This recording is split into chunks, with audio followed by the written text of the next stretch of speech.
Sup, you beautiful bastards? Hope you're having a fantastic Monday. Welcome back to the Philip DeFranco Show, and let's just jump into it. And the first thing we're going to talk about today, by far one of the most requested stories from over the weekend. I am just going to try and get through it really quick. This is more in the realm of drama that stemmed from a news story, but people just keep asking me about it, so let's just knock it out. And this news situation stems from last week's PewDiePie controversy. That, of course, one of the largest YouTubers on the platform said this. What a fucking nigger. Jeez, oh my god, what the fuck? There's a big reaction, PewDiePie apologized, another big reaction. We talked about it last week, so I'm fast-tracking through the specifics. And then another massive YouTuber by the name of Ethan Klein, who of course is one half of H3H3 Productions, talked about this on his podcast. And before we move forward, I want you to know that there is no way that I can be completely unbiased. I like Ethan, I've been on his podcast, we helped raise money for him with his lawsuit. When we didn't have a studio, he let us use his place for a week. So there's history there, and I think that's important for transparency's sake. But back to the story on the H3 podcast, Ethan says something that ends up resulting in a lot of people saying that he was a hypocrite. Now, I know Ethan has tweeted, many people are saying is the oldest trick in the book of shady journalism to express a biased opinion without actually explicitly saying it. And to Ethan, I would say that is true in some instances. When you have instances like Donald Trump saying, well, a lot of people are saying that Ted Cruz's father maybe was connected to the assassination of Kennedy, that's a trick. But if you look at the number of dislikes, the amount of people tweeting and making videos saying, I think that you're a hypocrite, that's just stating a fact. Now, you can easily argue that the person that's saying it, they may have the intent to make more people think that that is true because they don't also maybe provide a counterpoint of what other people are saying. But if you look at the public information that's out there, it was true. Okay, so what did he say? Let's take a look. He dropped the N-bomb, and he dropped it pretty hard. When I first saw that, I was pretty shocked. I'm like, dude, come on, man.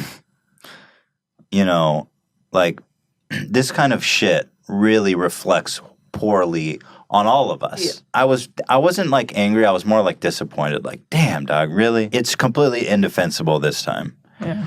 Yeah, man, he really just dropped the N-bomb, like, straight up.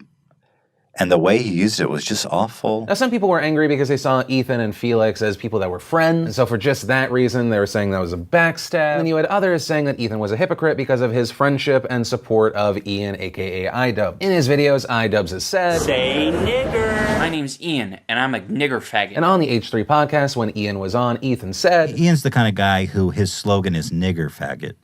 And I'm not going to get in trouble because I'm just quoting him. But this is something Ethan also talks about in that H3 podcast where he's talking about PewDiePie. And look, there's different ways to use the N-word. Like iDubbbz used it, okay. And first of all, I understand people who would criticize iDubbbz and say that's fucked up the way you use it. But at least in iDubbbz, there's context. He did it as a point to make a joke, to make a parody of Tana Mongu, who in the past had dropped N-bombs and then tweeted at him saying, oh, how dare you use racial slurs. Yeah. And so the way he did it was very specific and very smart. It was very rhetorical and very smart the way he used it. Whether you and people who are offended, it's certainly a defensible because it's still an offensive word.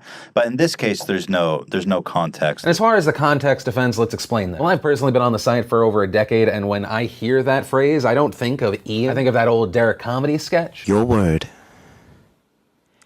is nigger faggot. Side note, props to Donald Glover for those 2 Emmy wins last night. But even though that's the first time I ever heard that in comedy, it's often associated with iDubbbz. The context of that phrase is Ian has a series where he makes fun of Kickstarters. The owner of one of those Kickstarters made a vlog where he calls Ian the word, and so Ian began using it to make fun of it. But it also appears that maybe Ian's use of it has evolved from the original. The use of the phrase feeding into his argument. It's either all okay or none of it's okay. And then separately, the moments we see Ethan using the phrase, he has iDubbbz on, he says, I'm quoting him, but then he goes on to use it again and again, even Ian saying that he was using it a bit liberally. So that's part of the reason people are saying that Ethan's being a hypocrite here, whereas others are saying, no, that's the joke. The joke is it's messed up, but you gave me a pass. Right? People are gonna have different opinions on that. Now, as far as what I think, is there a difference in the way that iDubbbz did it and Felix did it? Yeah. And once again, this is not me saying whether it was okay or not. Ian's use of it is almost an attempt to diffuse language. There's context there, there's a point trying to be made. In situations like we saw with Felix. What a fucking nigger. In situations like we saw in the past with Tana Mojo. You fucking nigger. That was a word being used in a derogatory way. In Tana's situation, direct. In Felix's situation, it was less than direct. It was about someone he was dealing with. But I want to pass the question off to you. Do you think that difference matters? Are we talking about okay versus not okay, or we're talking about hate versus stupid? I'm very interested in your takeaway from this, so let me know what you're thinking in those comments down below. From that, I want to share some stuff I love today, and today in Awesome brought to you by Squarespace. Squarespace, of course, a fantastic place to make a beautiful, professional-looking website. Use Squarespace's intuitive, easy-to-use, all-in-one platform. There's nothing to install install, patch, or upgrade ever. And so if you want to start your free trial like many from the nation already have, go to squarespace.com/Phil. And if you really like it, use coupon code Phil for 10% off your first purchase. And the first bit of awesome is you beautiful bastards. I want to thank everyone who has been voting so far for us to win Best Show of the Year for the Streamies. It's those votes that'll hopefully help us beat out the Young Turks and those big bastards over at BuzzFeed. Just thank you to those of you that are going to votetofranco.com. You're putting out that daily tweet. Thank you to those clicking on the links in the description to other tweets that have the right hashtags and retweeting those, because those count as votes too. But no matter what happens, thank you as always. Then we got a trailer for the new Jennifer Lawrence movie Red Sparrow, and it essentially sounds like the origin story for Black Widow, but hey, since that's not a thing, Red Sparrow. Then we got a really cool short film from Cub Studio. It's called Love at First Swipe. It's at like 23,000 views right now, but I think you'll enjoy it. Then we recently got a new Red Band trailer for The Shape of Water, and it looks so good. The more that comes out for this movie, the more I am excited. Then we have the Today I Found Out YouTube channel putting out a video on where the term "I'll eat my hat," where'd that come from? I highly recommend guessing and then watching the video. And if you want to see the full versions of everything I just shared, the secret link of the day, anything at all, links as always are in the description down below. Then let's talk about why Elijah Daniel was back in the news this week. Elijah, if you don't remember, was recently in the news after there was mass outrage that he became the mayor of hell, an actual place in America. Soon after he received that position, he banned all heterosexuals from town. But the real story is it was a gimmick, it was a joke, it was just for trolling. So there was that, but then it appeared that Elijah was not happy with the number of people infuriated by his joke, and so he decided to do something that he announced in a tweet, saying, "I'm going to rewrite the Bible, but change it to be gayer just to piss straights off." And 2 days later, he actually did that when he released the Holy Bible, but gayer, on Amazon. In his version, it's Adam and Steve, God is Rihanna, Satan is Donald Trump, and Jesus turns water into mimosas. And very quickly, Elijah's Bible made it to the #1 bestseller spot in the Christian ebook section, also receiving a ton of positive reviews. But before Elijah and his fans could fully rejoice, the book was kicked out. It was made unavailable for order, Elijah saying the book got banned, then announcing that he was selling the PDF version on his website for $2.99. But around this removal, you had people angry and happy about this. Some saying good, it was disrespectful, offensive, attacking religion. Others decrying this move, saying it is just blatant censorship. But there, I will say, as someone that is against censorship, it doesn't necessarily look like this is censorship. If you look at Amazon's content policy as far as self-published books, there's areas where it looks like maybe the book violated something. Things like no pornography in Elijah's version, there's sex just like the Bible, but the Bible wouldn't have to follow the same rules. But that said, since this story blew up, the ban happened, Amazon sent an email saying that this was a mistake, and has since reinstated the book, so Amazon seems to be fine with it. So that's the situation, and here's my takeaway from it. One, my initial reaction to this, and it doesn't even pertain to this story, is I can tell that Elijah loves to be edgy, but I also bet he wouldn't do this with a certain other holy book. Two, while Elijah revealed his purpose for doing this from the get-go was to piss off straight people, right, we already know that he likes to troll, but it also, by him changing certain parts of the Bible, it exposes you to some of the weird stuff that's in it. There's a part in Elijah Daniel's Bible where he writes, "Let's get our daddy to drink mimosa and then lie with him and preserve our family line through our father." That night, they got their daddy to drink mimosa and the other daughter went in and literally raped him. This is really in the fucking Bible. Isn't that insane? I only changed a few words. This shit is in the Bible. He was not aware of it when she laid down or when she got up. I mean, that's a thing that's actually in the Bible. For those of you that have not read the Bible or did not have to go to Catholic school like I did, you have this guy Lot who lives with his family in Sodom. Two angels arrive in Sodom and Lot is hospitable to them, lets them stay at his house, but then the men of Sodom, they surround Lot's house and demand that Lot give them the angels so they can rape them. But instead, Lot says, "Hey, how about you have my 2 virgin daughters?" The men of the mob say, "No, we want the angels." The angels then blind them. They warn Lot to leave Sodom before it's destroyed. He leaves with his 2 virgin daughters. His wife gets turned into a pillar of salt. But the 3 of them, they escape. They're living in a cave. And at this point, Lot's daughters realize they're not going to be able to find a man. They realize no men, no sex, no babies, no family line. So they get their father drunk 2 nights in a row and they have sex with him without his knowledge. They both end up getting pregnant and then eventually have those babies. So as an odd side effect to this obvious trolling, we get to educate ourselves a little more on what's in there. And finally, 3, I want to pass the question off to you. What is your takeaway from making fun of religions? I mean, from the years of doing this show covering stories, I've seen a lot of people offending or attacking religion. And it's so interesting to see how the opinions around stories like this change over the years. When you had Charlie Hebdo make fun of the Prophet Muhammad and then their place got shot up, you had a lot of people saying, "Je suis Charlie," that this should never happen, no matter how disrespectful it is, that we have to allow that freedom. But we also saw a lot of pushback. A lot of people saying, "Well, what do you expect?" And my response to this day is that words and images should not be met with bullets. But then you see a different response from different people when Charlie Hebdo goes after the Catholic Church. They also had a recent cover that kind of connected the victims of one of the hurricanes in America to white supremacy. But ultimately where I always land is, while I may be personally disgusted by some things, or I understand why people are infuriated by something, I do think that it should be allowed. Obviously, Amazon's policies for this specific specific kind of release, that's one thing. But yeah, let me know what your takeaway is from this. And then let's talk about the really big news out of St. Louis. On Friday, former police officer Jason Stockley was acquitted of murdering Anthony Lamar Smith. And so what we're seeing from this is in St. Louis protests that are then devolving into riots at night. But before we jump into that part, let's talk about the shooting incident. The incident occurred on December 20th, 2011, and Smith was shot by police after a high-speed chase. And there's dashcam footage that shows most of everything, so let's walk through that. In it, we see now former officer Jason Stockley and his partner Brian Bianchi. They confront Smith after he allegedly engaged in a drug deal in the parking lot of a Church's Chicken. The thing of note is that at this time, Smith was out on parole. He had previously been convicted of drug distribution, theft, and illegal gun possession. Although Kirkwin Taylor, Smith's friend, he said he met Smith for lunch and had brought his son, saying Smith had no gun and there was no drug deal happening. So notes that will be important later. In the video, police order Smith to stop. Instead, Smith tries to maneuver his car so that he can flee. We see him hit the police SUV and Stockley. Smith manages to flee out of the parking lot and Stockley fires one shot after the fleeing car. Then during the pursuit, it has been suggested that in the dashcam audio, you can hear Stockley say he is going to, quote, "going to kill this motherfucker, don't you know it?"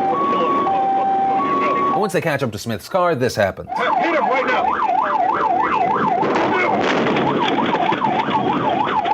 Then in the following moments, we don't have audio, but according to the police report, there are a few moments of non-compliance. And then we see Stockley fire 4 shots into the car, fatally wounding Smith. Stockley saying he thought Smith was reaching for a weapon and he acted in self-defense. And this is an important moment for the case against Stockley, not just because he fired the weapon, but because the prosecution pointed out that if you look at Officer Bianchi, he doesn't have his gun drawn as he approaches the vehicle, and it doesn't appear that he thinks Smith is a threat at any time. But others argue he could just be in shock. Then in the footage we see after backup arrives, Stockley steps away and returns his unused rifle to the SUV. And then we see later he goes back to the car and rummages through his duffel bag. Stockley later claiming that he was getting a first aid kit, while Smith's family and prosecution claim that he was getting a gun to plant in the car. But there is no clear view in the video of what he grabs. Then once Smith is pulled out of the car, Stockley gets into the driver's seat. According to the initial report, Stockley went to locate the weapon and render it safe. And in the car, they said they found a bag of heroin with Smith's DNA on it, and they also found a gun that ended up only having Stockley's DNA on it. And so this happened before Ferguson, before 2014, and at that time, the St. Louis police investigated police-involved shootings internally. And for this case, they decided there was not enough evidence to charge Stockley with homicide. Then in 2013, Stockley left the force to move to Houston. That same year, the St. Louis Metro Police Department pays out $900,000 in settlement money to Smith's family. And then in 2016, the FBI and police discovered new evidence, though it's not clear exactly what that was. But whatever it was, prompted charges to be filed against Stockley. So then what happened? Well, Stockley waived his right to a trial by jury, so only a judge decided on his case. And on Friday, the verdict was announced, and it was not guilty. Judge Timothy Wilson saying, "This court in conscience cannot say that the state has proven every element of murder beyond a reasonable doubt, or that the state has proven beyond a reasonable doubt that the defendant did not act in self-defense." And on the claims that the gun was planted, the judge said, "Finally, the court observes, based on its nearly 30 years on the bench, that an urban heroin dealer not in possession of a firearm would be an anomaly." And that quote had a lot of people saying the judge's bias was showing there. He's assuming something based off of cases of other people, though people argued against that, saying, well, that's essentially historical data. And after the verdict was announced, people took to the streets in protest. And as we've seen time and time again, it appeared that we had people peacefully protesting, just trying to express their frustration, and then violent people. This is something Police Chief O'Toole even hit on. Many of the demonstrators were peaceful.